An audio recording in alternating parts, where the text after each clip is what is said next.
ఇక డీటెయిల్స్లోకి వెళ్తే పెద్దాపురం శ్రీ ప్రకాష్ సినర్జీ పాఠశాలలో ఈ నెల 17 నుండి 21 వరకు జరగనున్న 13వ నేషనల్ స్కూల్ చెస్ ఛాంపియన్షిప్ 2025 సందర్భంగా గురువారం జిల్లా collector Shanmohan Sagili, joint collector Rahul Meena, revenue జిల్లా స్పోర్ట్స్ అథారిటీ, పోలీసు అధికారులతో కలిసి ఏర్పాట్లను పర్యవేక్షించారు. ఈ సందర్భంగా జిల్లా కలెక్టర్ షాన్మోహన్ శ్రీ ప్రకాష్ సినర్జీ పాఠశాలలో ఇండోర్ స్టేడియం వివిధ రాష్ట్రాల నుంచి వచ్చిన విద్యార్థులకు కల్పించనున్న భోజనం, వసతి, మరుగుదొడ్లు, ప్రాక్టీస్ గదుల తదితరాలను పరిశీలించి అధికారులను వివరాలు అడిగి తెలుసుకున్నారు. ఈ సందర్భంగా జిల్లా కలెక్టర్ షాన్మోహన్ మాట్లాడుతూ ఈ నెల 17 నుంచి 5 రోజుల పాటు పెద్దాపురం శ్రీప్రకాష్ స్కూల్లో జాతీయ పాఠశాల చెస్ ఛాంపియన్షిప్ 2025 జరగనుందన్నారు.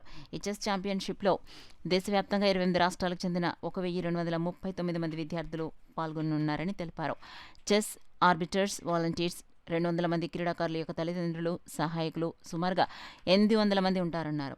జాతీయ పాఠశాల చెస్ ఛాంపియన్షిప్ 2025లో విద్యార్థులకు ఎటువంటి ఇబ్బందులు పడకుండా తగిన ఏర్పాట్లు చేయాలని జిల్లా కలెక్టర్ ఈ సందర్భంగా అధికారులను ఆదేశించారు.